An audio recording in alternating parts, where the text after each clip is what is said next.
Hey folks, I thought I'd make a video about the two most important skills that have been fundamental to my success so far. And the two skills that I'm going to talk about are going to run counterintuitive to many people's natural assumptions when they look at a successful person and think to themselves, how did this person end up to be successful as they are? Or how did this person go on to achieve all the things that they've achieved? And many people will assume quite naturally that, oh, it's because this person is so smart, or they're so talented, or they're naturally gifted, or they have some sort of genius gene within them that makes them so special.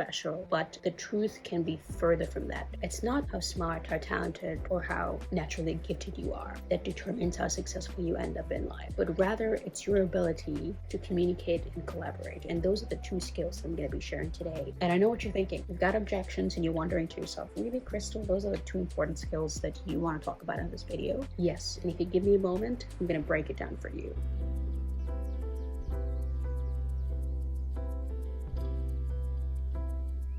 Now, as early as I can remember, my father's always emphasized the importance of developing my ability to communicate and collaborate. Now, I was probably around 13 or 14 when my father first floated this idea across to me, and like you, sitting there puzzled, wondering why the heck do I need to develop these abilities, I too wanted the same thing. But it wouldn't be after a few years that I come to realize just how important and fundamental those two skills were to my success. Now, if you read enough or you follow a lot of successful people, you often hear the saying, the A and B students end up working for the C students, or something along that lines. I can't really remember that exact quote. But don't get me wrong, I'm not saying that you should be a C student, or if you are one, you should remain as you are. The point I'm trying to make here is that academic intelligence doesn't always equate to success out in the real world. For you to succeed in a very competitive world, it requires a very different set of skills to empower you and enable you to be able to perform at a level that's competent. We have too many examples of students who are great at rote memorizing textbooks just to get A's on their paper. But when you actually quiz them about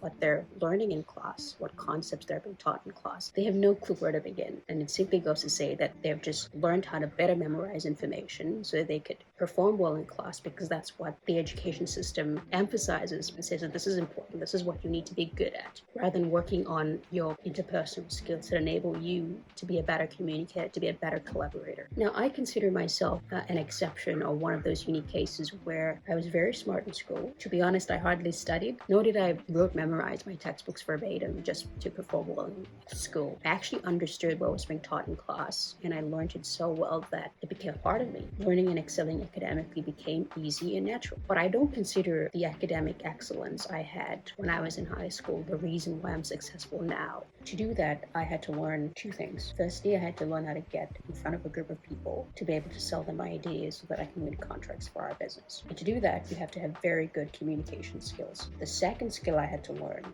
was after we had secured those contracts with our various clients, I had to learn how to bring together a team of talented designers, engineers, and project managers to be able to deliver on those projects. And in order for you to do that, you have to have very good collaboration skills. So there's two skills of learning how to communicate very well and collaborating well, part and parcel of your ability to succeed in whatever you do. And they work in tandem, because you can't have one without the other. So looking back in hindsight, those two skills of learning how to communicate well and collaborate effectively with others have enabled me to succeed. And that's precisely the point I'm trying to make here. That is, it's not so much your ability to memorize before a test and get A's on your paper. That's a metric of how successful you're going to be out in the real world, but more so about your ability to effectively communicate and how well you can interact and collaborate with others. That will determine how successful you'll become. Because let's face it, nothing meaningful in this world is ever accomplished alone. It's always done by a team of people. And it's like what Steve Jobs said, business is rarely done alone. It requires a team of people to do it together. And I think that pretty much speaks our fundamental nature as human beings. We're social creatures. We're not meant to live in isolation. We're meant to come together, collaborate on different things, interact with each other. So overall,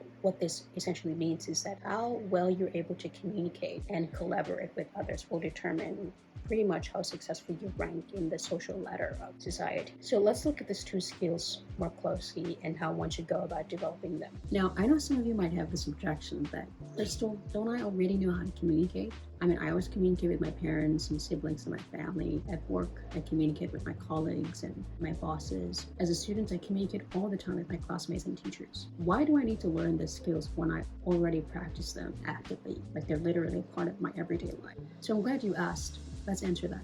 This is an important caveat I'm about to make. Just because you naturally pick up something doesn't mean you become skilled at that particular thing. The very definition of a skill requires that you go through an exhaustive and systematic process. So unconsciously and unintentionally picking up something isn't going to equate to mastering it. In order to be skillful in a particular undertaking, you have to systematically learn it. And the skills of communication and collaboration are no different. So let's take this a step further. Let me ask you this. If simply learning how to communicate and collaborate through natural observation was enough, don't you think we'd all be successful and better off in society? Yet when we look around, we can find that that's not always the case. And I can bet you this, you'll more than likely find, if you look around you and if you do an assessment of high-performing individuals, you often find that one of the most common skills and abilities they have is their ability to be able to communicate and effectively collaborate with people. That sets them apart from the rest. Anyone can learn a skill and be technically proficient at work, but that alone is not enough to achieve great results and to get ahead in the world. It'll only just make you a more effective and efficient cog in the wheel. So just because you go to school and you learn English, you take English as a subject, or like me, English is your first language, doesn't equate to knowing how to write and speak proper English. To do that, you have to learn how English is properly written and communicated. And how do you do that? Well, let's explore it. So I learned how to speak proper English. That is how to put together contextually appropriate words and sentences by doing two things. Number one, reading extensively and paying attention to how certain vocabularies are used in different contexts. Reading also helped me to expand the list of English vocabularies I knew, and also learning about idioms such as in the nick of time or time to hit the sack down. And I recall having an idioms book, a synonyms book, and a dictionary that would show different contexts or expressions in which a particular vocabulary can be used in. So this is why I encourage you to read nonfiction books, and importantly, to be very intentional when you're reading.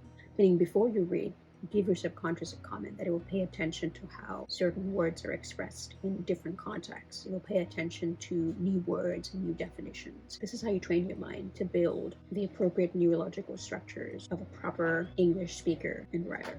The second thing I did was I watched and I listened to great speeches and presentations and interviews by highly intelligent individuals. But what I especially enjoyed was downloading and watching various panel discussions between great minds as they go back and forth while discussing certain ideas and sharing their insights. I learned a lot just by listening to such interviews and discussions. Moreover, while I was listening, I was actually conditioning my mind to learn how to speak like them, to be as confident as they were in the command of the English language. And in the beginning, I admit there were certain topics I'd listened on that just didn't make sense to me at the time. Look at things or listen to things with other senses, smell, taste, touch, as the awareness rather than the interpreting mind. Because they were just too complicated for my mind to understand, or I just didn't have the prerequisite knowledge to be able to easily follow and make sense of what they were discussing. Sometimes in those instances, it just simply meant that I just didn't have the basic vocabulary to understand the various words they were using while they were speaking. And so it made it very difficult for me to follow along with the conversations they were having. But over time, the interesting thing that happened, and you'll also find this too happening, I slowly was able to grasp what they were talking about, even if it was a topic I'd never heard about,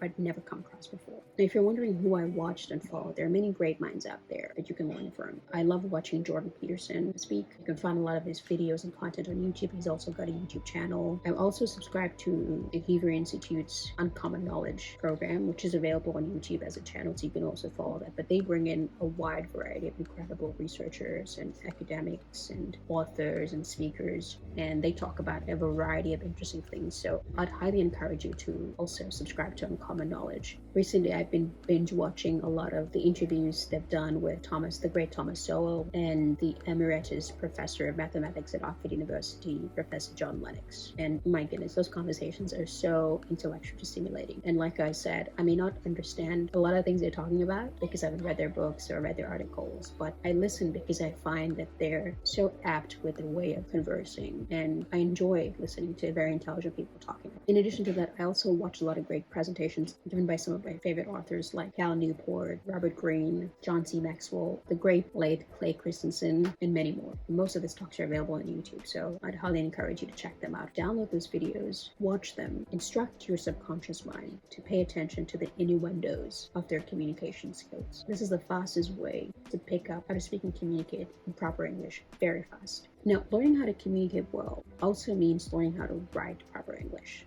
because not only will you be required to communicate your ideas verbally through oratory, but you also need to do so in written format. And this is why learning how to write professionally well-structured and logical documents is very important. I learned how to write when I was about 15, and the best way I learned how to do that was by doing the following 3 things. Number 1, reading an extensive range of nonfiction books, from personal development to spiritual awareness and religion to biographies, magazines, and online articles. I tried to read a variety of different formats of written documents, and the extensive reading enabled me to pick up a large vocabulary of the English language that I could use while I was writing. Because if you have very limited vocabulary, then you're only limited to using those when you're writing. Furthermore, I think the most important thing as well was that my brain was picking up essentially how the different authors I was reading from were using different words in different contexts to express different ideas. I also picked up on how to write grammatically correct English. So essentially, I learned how to write proper English semantically well, meaning it was logical, it was contextual, but I also learned how to write proper English grammatically well. And it's a shame to say it is that many of our high school students and even university graduates don't know how to write properly.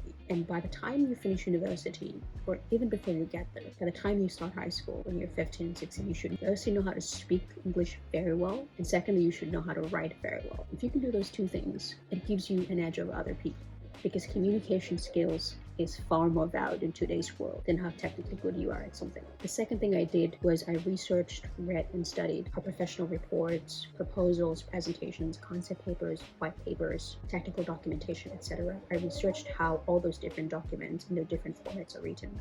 Now, the most common things I'd look out for when researching and studying those documents was I'd look at the structure of those documents. How are they structured? I'd look at the purpose of those documents. Why are they written in the first place? And what are they trying to express or communicate? I'd also importantly look at the tone of their language. Is it a formal document? Is it informal? Because the tone of the language that's supposed to be used in certain documents will determine what kind of vocabulary you should use when writing those documents. And the last thing I'd look out for is, of course, the common vocabulary that's acceptable in those different documents. That way I understand, okay, these are the kinds of vocabulary that are acceptable to be used when you're writing such documents. And the third most important thing I did to develop my writing capabilities was I received direct guidance from a mentor that had an exceptional handling of the English language, both written and verbal. I would usually write my reports, hand them in, and receive direct guidance through edits of my documents, through walkthroughs of those documents, through comparisons, etc. And in the beginning, as expected, I made a lot of mistakes that required a lot of corrections. But after a couple months, and probably by the time I was into my 20th document or something like that, I started receiving fewer and fewer corrections, to the point where I remember there was one time I submitted a report. I think I wrote a proposal or an expression of interest letter for one of our clients, and it was reviewed, and I remember the feeling of receiving it back with no corrections at all. And so I knew that, okay, my writing skills were improving, and I was at the point where I could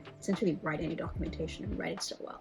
Now, when it came to my collaboration ability, because I was still at school and because I was still living with my father at the time, it mostly concerned my ability to be able to communicate and interact well with him. You could essentially call it my trial run. And my ability to collaborate effectively firstly required excellent communication skills. And so this is why these 2 skills go hand in hand pretty much. You can't really collaborate well without knowing how to communicate well with people. Learning how to collaborate also rests on how well you can actively listen, provide relevant feedback that's helpful, be a team player, provide leadership skills, take initiative, and learn how to be an active problem solver. Collaboration is also about partnership and interdependency. It requires each person in a team to bring their individual best to the table. Furthermore, it requires everyone to work together as a team to solve challenges and issues, and to always be on the lookout for better ways of getting things done so the team can move closer to their shared goals. And the best ways I can recommend to build your collaboration skills include the following 5 practices. Number 1, be involved in some group effort. Whether it's at work for those of you working, or at school for those of you still schooling. Or it could be something you do during your free time or over the weekends in your local communities like churches, voluntary work, online affiliations, etc. Second,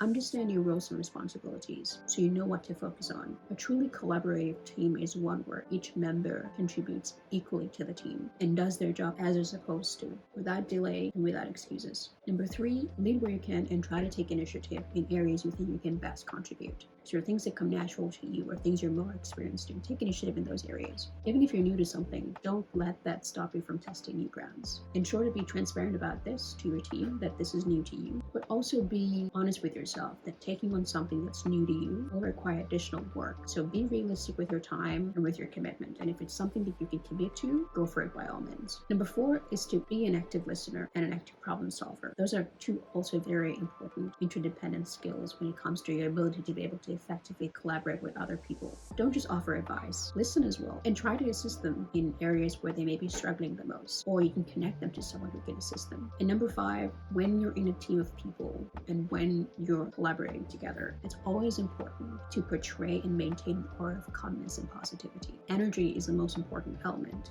in a group. If the energy of the group is dull and low and unmotivating, no one is going to be inspired to do any work. But if the energy is uplifting and if it's motivational and if it's enthusiastic, then people are going to be equally motivated and inspired to be able to do great work. So group energy is very important, and a lot of the team spirit, regardless of what group dynamic you're dealing with, essentially always boils down to the energy and state of the leader. And subsequently, all the other members of the team will draw from that, will take their cue from that. So if the leader is enthusiastic and motivated, the team members are going to be enthusiastic and motivated. But if you're negative all the time, then that's going to have a serious impact on your team's morale and how each of the team members can perform and contribute to the team. Okay, so to summarize, I owe a lot of my success and ability to perform where I am to my interpersonal skills of communicating well and collaborating effectively. And I encourage everyone to develop this ability through the following practices. Number 1, active and extensive reading, ensuring to keep a dictionary next to you to look up new words when you come across them. Second, listening to, interacting with, and being in the presence of great intellectual minds who possess an excellent command of the English language. Thirdly, studying and learning the structure of how different types of professional documents are written. Number 4,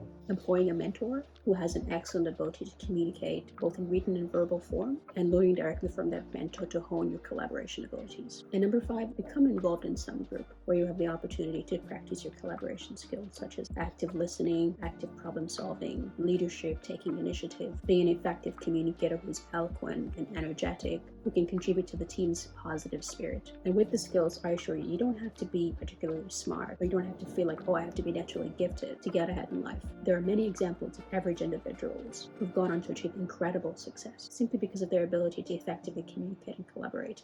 Hey there, I just wanted to say I hope the video was helpful.